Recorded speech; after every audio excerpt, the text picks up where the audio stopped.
All right, everyone, we're going to get started. We're privileged once again to have Dr. Joseph Nicolosi here with us, and he's going to do some presenting and then have some time for interaction once again. So be jotting down questions, things that you want to know more about, understand as we go through the presentation today. All right, I'd like to get a sense of who you are. Who am I dealing with? Am I dealing with therapists, interested individuals, people struggling with the issue, or give me an idea. Would any of you tell me who you are and why you're here? This way we have a sense of what the audience is. I'm on staff. Okay, you're on staff. You help people coming out of homosexuality? Okay, good. Who else? Staff as well. All right. Interested in the subject, okay. We're volunteers for Living Waters Outpost. Okay, great. Okay, so everyone's basically dealing. Anybody else want to tell me who you are? Staff. Staff, so this is basically staff. All right, this is going to be rather technical, but you take what you can from it and see how you might want to apply it with yourself. I'm going to just give you some basic information. We're going to be working with only 3 slides, and I hope you could see this. Let me go through this. I mentioned it last night, but it's important for us to understand. Gays will say to us, oh, I'm just gay. I was just born that way. That's it. But when you look closely at it, there are 4 phases to the development of a gay identity. The first one is the relationship with the mother, and that's in early infancy. The earlier model of reparative therapy did not include phase 1. The early model of reparative therapy started phase 2. We started with the relationship with the father, and that's how many of the ministries see it. The boy reaches out to the father is distant, detached, uninvolved, the boy withdraws, and that is the beginning of homosexuality, or the beginning of the conflict that leads to the homosexual condition. We were consulting with Alan Shore. If anybody does a Google search on Alan Shore, the man is absolutely brilliant, and he is self-identified as a neurobiological psychoanalyst. In other words, he has a theory of psychoanalysis, and he looks at how it affects the brain, how psychological functions affect the neurobiology. And he has written some great textbooks. He is the only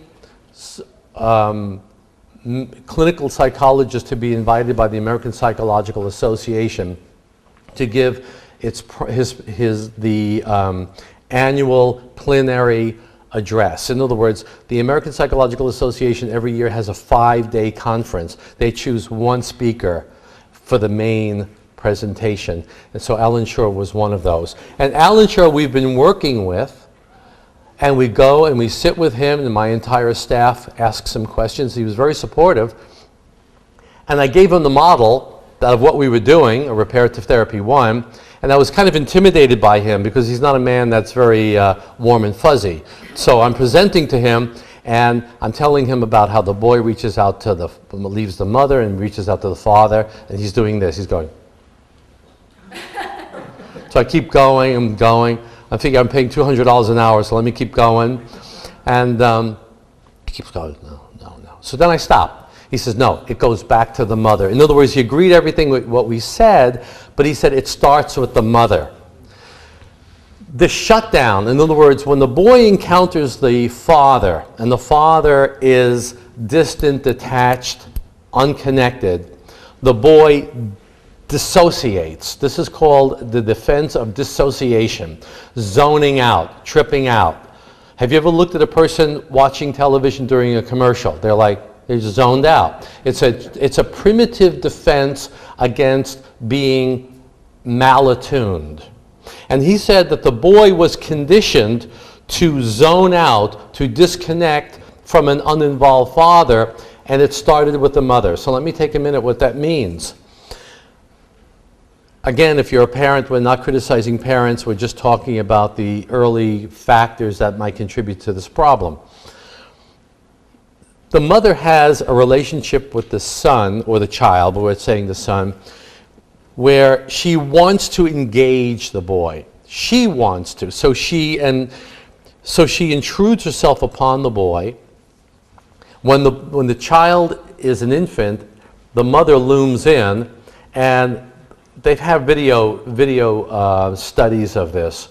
The infant will look away, what they call eye diverting, moving away. But if the mother continues to intrude and try to stimulate and try to engage when the kid is wanting to shut down, the child will then dissociate and just zone out. And so the mother will be acting, but he's just numb. So that's the defense of dissociation. The other pattern is a mother who disengages. So the child is engaged with the mother, and then the mother suddenly disengages. And they have video recordings of this. You have a camera on the mother's face and you have a camera on the baby's face. And they pay these mothers to zone out when they get a cue off camera. So she's playing with the baby, and the baby is playing, they're animated, everything, and then she gets a cue to shut down. So suddenly she stops. And the child keeps going. And then the child notices that the mother is shut down, and the child overactivates as if to re-engage her. But if the mother holds it, the child panics and feels there's a loss. Suddenly mommy's face looks different. There's a disconnect. And the panic, if the panic continues, then the child goes down to dissociation. So you wonder what kind of a mother would be volunteering for such a subject, for a study like this, you know? Because it's very uncomfortable to see. So a mother who over-engages or under-engages teaches the child, neurobiologically conditions him to dissociate. If there's a malattunement, if there's some kind of disconnect, I just shut down. So the boy is conditioned neurobiologically to shut down. So he reaches out to the father, and we know typically the fathers are disengaged. So he reaches out to the father, and if the father is disengaged, then he disengages. And that might explain why one father can have a heterosexual son, another is a homosexual son. Because the heterosexual son with the same kind of father will engage the father, will get him to wake up. And very often, the brothers of our clients were problem sons. They were troublemakers, they were rebellious. It's as if it was the opposite, okay? So when you look at a family background, our clients tended to be passive, over-passive, good little boys, and their brothers tended to be the bad little boys. They're both reacting to extremes to the same family dynamic. Okay, so that's what we're talking about here, phase one. So in early infancy, phase one, the relationship with the mother, there's an intense but insecure attachment to the mother, which many of our clients will tell you. I'm very close to my mother, but she drives me nuts if I talk to her for more than 5 minutes. You know what I mean? Because of the malattunement. Yes, dear, yes, dear, yes. A very small example. A guy I'm working with, he's talking to his mother, and he says, Mom, he lost about 5 pounds. He says, Mom, I'm on this great diet. I lost 5 pounds. Oh, that's wonderful. You should do my diet. It's like malattunement. And he goes, wait a minute, I'm just talking about I just shifted over. That's the kind of malattunement that drive our guys crazy. Now he moves on to the father, and we're talking about 1.5 to 3 years old, the gender identity phase that we talked about last night. And that is where he should make his masculine bonding. That's where he should find his gender identity. But typically the fathers are emotionally distant, attached. So he encounters the father, and the father is either hostile or disinterested, and hitting up against that, his defense is dissociation. So we're seeing both participating in that. Moving on to phase 3, peer relationships, 11 to 13, early adolescence. That's when peers become very, very important, and that's when consciously the men that you work with will tell you their most painful experiences with peers. Peer rejection, feeling cast out, feeling not part of the group, being made to feel inferior. That is where homosexuality kicks in. For the first time, your client will recall around 11 to 12 years old his first homosexual attraction. That's the reparative drive. I want to connect, but I don't know how to connect. So I connect in fantasy. I connect, and people say, why is it sexual? What makes it sexual? If they're cut off and they want to reconnect, how does it become a sexual problem? It's hard to understand because we don't have a full understanding of the nature of sexuality, but one of the functions of sexuality is to conquer, to gain, to master, to control. Sex is used as a way of improper, perverted sex is used as a way of controlling the other, grabbing, taking from the other. And we see this even in heterosexual relationships that are unhealthy.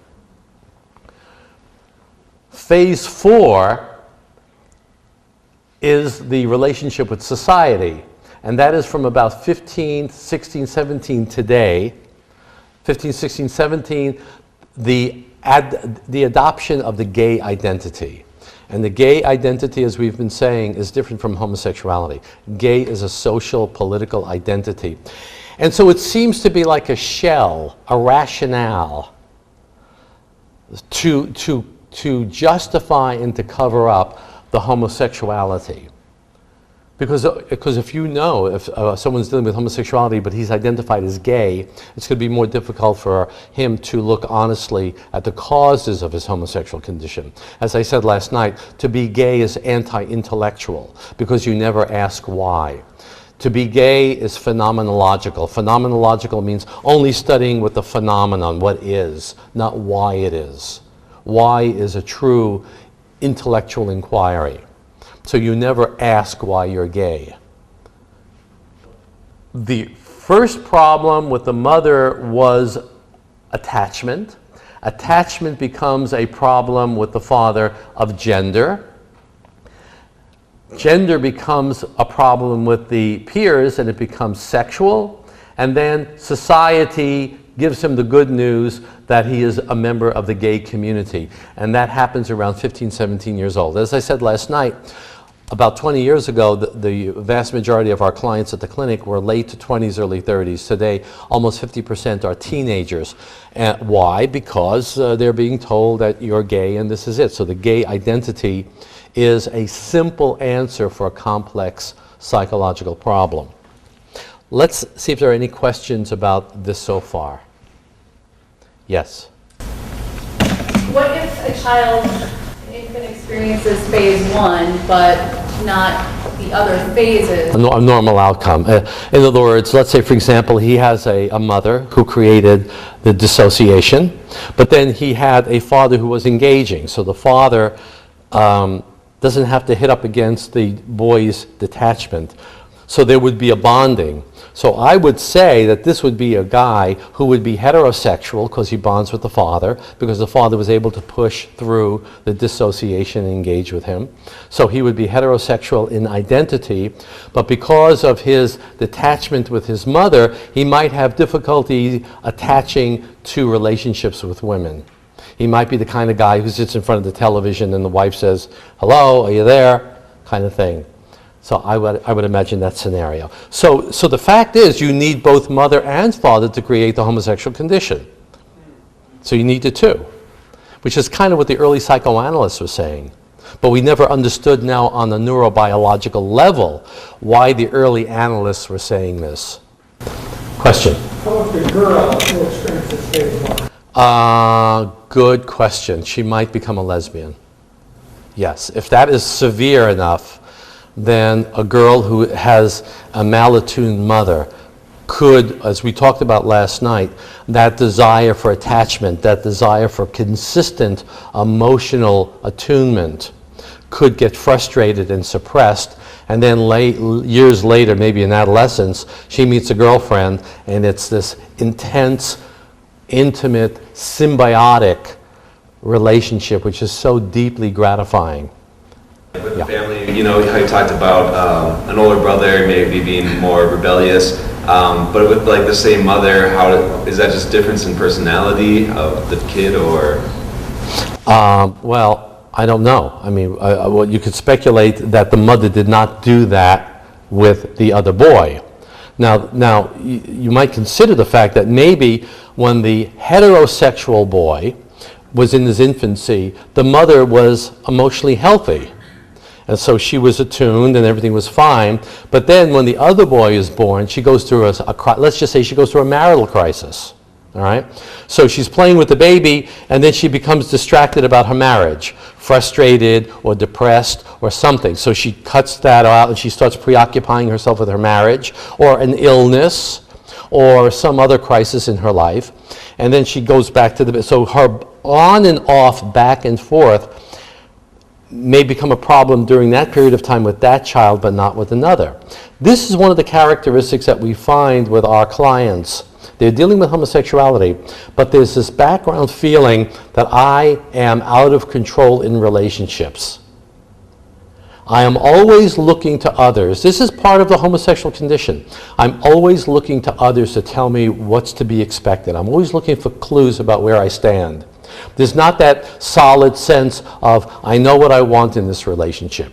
How many times do I tell my clients, what do you want from this relationship? And they don't even think about that as a problem. They're always trying to figure out what the other person wants from them and how to get around that. Either rebelling or passive aggressive or whatever. So the on again, off again connection has nothing to do with what the child does. So the child is taught whatever you do has no effect on others early on. That's a sidebar to the consequence of this situation. Yes? Is this increasing the incidence of homosexuality? And secondly, what is the impact of a single parent on this? Well, not necessarily. Again, the dissolution of the family does not necessarily mean there'll be more homosexuality. What's important is that there's a father figure for the boy. First of all, from what we're saying, that the mother is emotionally stable. You have to understand that's why you need a father. You know, a Christian model of the family is the baby is in the center, and then around the baby is the mother, and then around the mother is the father, and he takes care of reality. He takes care of the days. He brings in the money. He provides the emotional and financial security so that the mother could be focused on the baby. Now with single mothers, there's no buffer for the woman between the baby and reality. She doesn't have a man that's going to help her out. So she's under a lot more stress. And you can imagine that these mothers are not going to be as consistently attuned to the infant because they're dealing with this other stuff, like paying the rent or their boyfriend just walked out or whatever. So there would be a correlation in that sense. But again, you need a consistent father, a father figure. Yes? So in the process of childhood development, baby bonds with mom, and then baby has to separate out from mom and attach to dad. If baby's bond with mom is insecure, or if there's a significant breakdown, what is baby separating out from in that process? I mean, it never was. Did he bond with an idea of? No, there was some early bonding. There was some early infant bonding. It's not that there's no relationship. There is some early infant bonding. The separation individuation phase, which by the way happens at the same time as gender identity phase.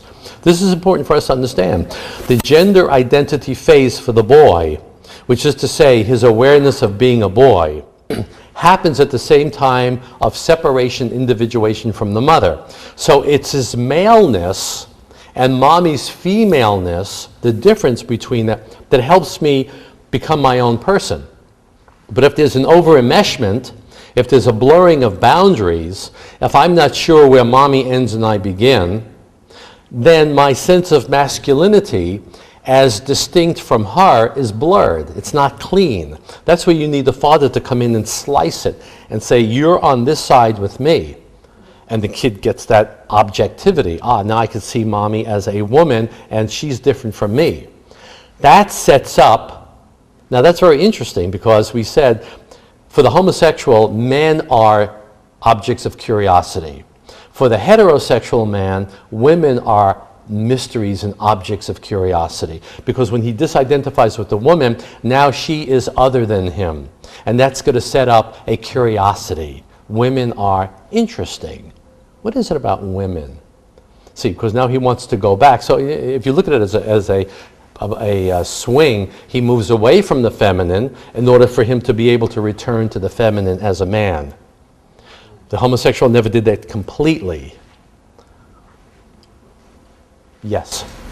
A pregnant mother who didn't know the identity or the sex of her child before he was born. What if she said things like, if he's a boy, I'm not going to bring him home from the hospital? Very serious, very serious. So if a mother who says, if the baby is born a boy, I'm not going to take him, well, that's a very serious. Not only is that serious, I mean, she's like, there's something really wrong with her. You know what I mean? I mean, we're not just talking about preference here, you know? Something really wrong. Okay, that's just a question. Is there some study with identical twins, and what did they find? Oh yeah, well that was another insane report. They did a study of, now get this, I'll give you the results and let's see if you can figure this out. They did a big study soon after the Simon LeVay study. I think it was Bailey and a few others. Bailey, I don't remember exactly. Pillard and Bailey, okay. Bailey, a gay activist, okay, but of course it's never reported. Okay, he does a study of identical twins. And he finds that identical twins, if one is homosexual, then it's about 50% likely that the other will be homosexual. Therefore, it's biological, or at least there's indication of biology. What's wrong with that conclusion? Right? Just because it is doesn't mean it has any correlation. Yeah, well, not only that, but they're identical. So if they're identical, which means they have the same biological genetic foundation. So why is it 50%? It should be 100%. Right? Nobody noticed, right? Okay. Now, a little interesting little passage there. So, of course, we know that there's influence with the parents. Okay. A small study showed that if you have identical twins, the one that's named after the father is the heterosexual. So what does that tell you? Hey, this is my boy. This is my son. Another study with fraternal twins, which means they share some of the same genetic background, but not completely. In fraternal twins, one is always more robust and larger, and one is more small and frail. Statistically, the small and frail is more likely to be homosexual. What does that tell you? Because the mother is going to be more solicitous and protective, and the other boy, you go with daddy, but I'll take care of this little one. And we see the family dynamic laid out just by the biological evidence here. What's that? Yeah, well, there you have it. Yeah, exactly. Good. Yes, in the back. Do you think there'd be any correlation between having a stay-at-home mom or a stay-at-home dad in the earlier years? Again, it's the bonding. It's the relation. You could have a father that's staying at home. In fact, when I did the radio show to promote this conference, someone said, well, my son is acting like a sissy, but dad stays home. He doesn't work. I go to work. But then I thought, well, what's the relationship? What kind of a father is it? How is the father modeling masculinity? What's the relationship with the son? So in and of itself, that wouldn't tell me anything. The bonding is the most important thing. That's the important thing. Even if the father is effeminate, if the boy bonds with the father, because a boy doesn't, a very young boy doesn't see a feminine father. He sees father. And that's good enough for him. I mean, unless the father's wearing a dress or something. I mean, that's going to be a giveaway, you know what I mean? Yes? Well, the inconsistent attention to the child, that's got to be big in chemical dependency. Absolutely right. Chemical dependency, that's a factor. They're They're there or they're not. And we see that many of our clients, their fathers were dealing with alcohol or other kinds of abuses, drug abuse. And they're going to zone in or zone out. Or even the mother, of course. All right, so let's move on. Yes? You outlined two two ways it goes in phase one, either over-connection or under-connection on the part of the mother. And with the kid, the baby learns to dissociate because of that. Right. Is it intrusive? Yeah. Okay, I found that one interesting. Can you talk a little bit more about that? Why is the mother doing that, and what real effect does it have on the baby? Well, because the mother is intruding too much. The mother is not attuned to the baby who may be on a down cycle. So she is oblivious to the fact that this kid needs to rest, maybe wants to fall asleep, wants to be on the down cycle. She wants to have fun. It's like a little baby playing with a puppy. I want to play with the puppy. I just stimulate him. So we don't want to say these mothers are narcissistic, but we will say that they have a narcissistic relationship with the infant. In other words, they're using the infant for their needs. The mother has a need for stimulation, and now she's going to stimulate the baby for her own gratification, oblivious to the fact that he's not in the mood. So the boy is going to try to fend that off, but if you push through it, he will just dissociate. That's the pattern. Yeah.